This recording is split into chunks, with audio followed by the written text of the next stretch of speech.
और ये ਜਿਹੜੇ ਦੂਜੇ ਦਾਨਿਸ਼ਵਰ ਨੇ ਨਾ ਉਹ ਵੀ ਹੁਣ ਜ਼ਿਹਨ ਚ ਰੱਖ ਲੈਣ। ਉਹ ਕੱਲ ਜਿਨ੍ਹਾਂ ਨਾਲ ਮੇਰੀ 2-4 ਦਿਨ ਗੱਲ ਹੁੰਦੀ ਰਹੀ ਹੈ, ਉਹਨਾਂ ਨੂੰ ਮੈਂ ਪੁੱਛਿਆ, ਮੈਂ ਕਿਹਾ ਤੁਹਾਡੇ ਚੋਂ ਕਿੰਨੇ ਬੋਲੇ ਨੇ ਅੱਜ ਤੱਕ?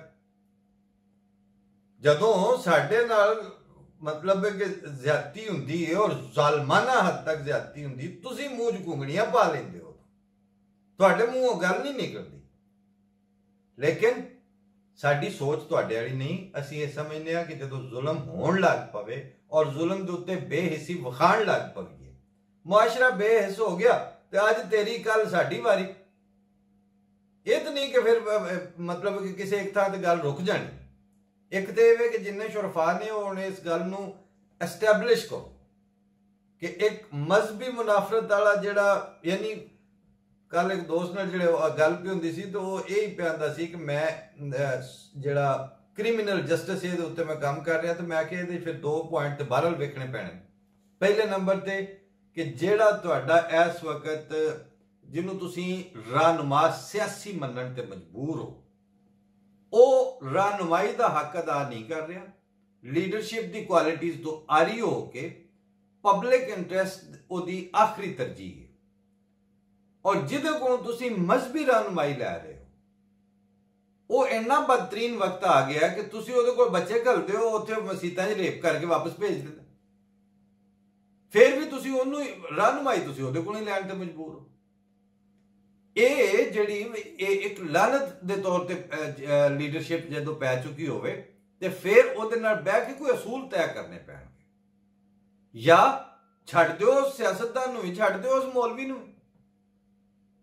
उन्होंने आखो ठीक लै पर तू 250-250 400 वोट आपे ही अपने घरदियां दे पा के तू अपनी चौधर आप करो, असीं इस गुनाह तेनू इलैक्ट करने च असीं शामिल नहीं। और इस मौलवी नूं भी ये दस दिओ कि भाई असीं तेरे पिछे नहीं हाँ, क्योंकि जिहड़ा 1.5-2 लाख का शिया नूं टारगेट करने जलूस निकलिया, किनू उत्थे नामूसे साहबा दी पई सी, सियासी स्टंट सी सारे दा सारा। इहो जे गंद पा के ते इहो जे गंद करके ते तुसीं समझदे हो कि अगों मुल्क दा कोई फ्यूचर है? इन्हां चीज़ां तो बाहर निकल आओ। ये चीज़ां दे विच अगर खेडते रहोगे, एक दूजे नाल उखाड़ पिछाड़ च पए रहोगे ते खोतियां तो बाद मतलब मझां गावां तुहाडे किले ते कोई डंगर नहीं बचेगा।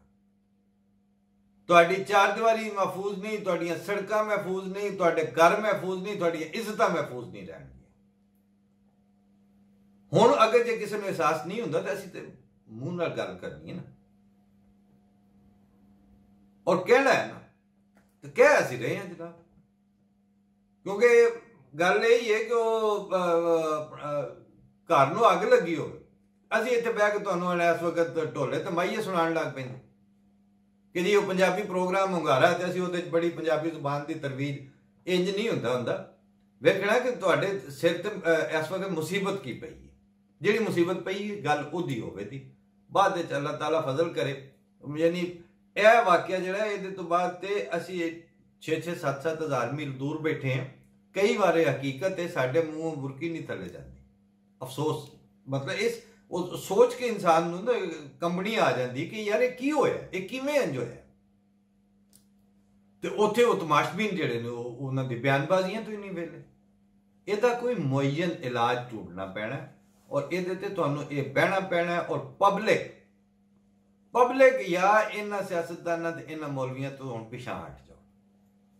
उन्होंने आखो चलो तुसीं आपे खेडो, उत्थे पार्लीमेंट च रव्या करो तुसीं उत्थे, असीं तुहाडे अगे अगे वध के तुहानूं जिहड़ा ना तुहाडीआं ज़ियारतां करनियां, उन्हां तो हुण फिर बाज आ जाओ। फिर ते या इन्हां नूं कहो कि तुहानूं जिस वास्ते पैदा किया गया, मतलब ढगे दा काम हल वाहना, घोड़े दा काम भजना।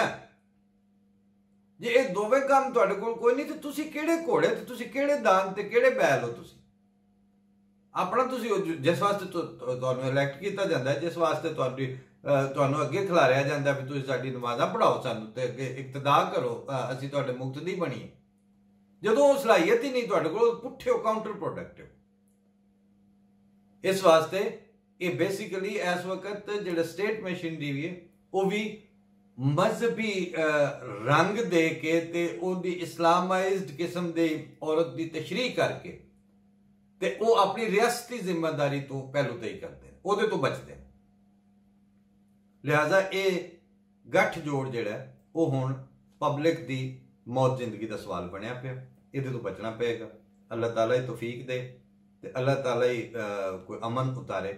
ਲੇਕਿਨ ਇਹ ਹਾਲਾਤ ਬਿਲਕੁਲ ਤਸੱਲੀ ਬਖਸ਼ ਨਹੀਂ ਨੇ ਔਰ ਹਾਲੇ ਕਿਸੇ ਦੀ ਕੋਈ ਮੁਅੱਯਨ ਤੌਰ ਤੇ ਬਹਿ ਕੇ ਇਹਦੇ ਉੱਤੇ ਕੋਈ ਮਾਕੂਲ ਤਰੀਕੇ ਨਾਲ ਇੱਕ ਐਸਾ ਇਕਦਾਮ ਹੁੰਦਾ ਹੋਇਆ ਵੀ ਹਾਲੇ ਨਜ਼ਰ ਨਹੀਂ ਆ ਰਿਹਾ ਕਿ ਤੁਸੀਂ ਸੜਕਾਂ ਆਪਣੇ ਜ਼ਿੰਮੇ ਲਈਆਂ ਨੇ, ਇਲਾਕੇ ਆਪਣੇ ਜ਼ਿੰਮੇ ਲਏ ਨੇ, ਜਾਂ ਅਫਸਰਾਨ ਜਿਹੜੇ ਉੱਥੇ ਜ਼ਿਲ੍ਹੀ ਇੰਤਜ਼ਾਮੀਆ ਦੇ ਨੇ ਜਾਂ ਪੁਲਿਸ ਦੇ ਜ਼ਿਲ੍ਹੀ ਅਫਸਰਾਨ ਨੇ ਜਾਂ ਇਲਾਕਾਈ ਨੇ ਥਾਣਿਆਂ ਦੇ ਲੈਵਲ ਤੇ, ਉਹਨਾਂ ਨੂੰ ਇਹ ਗੱਲ ਮੈਸੇਜ ਜਾਏ।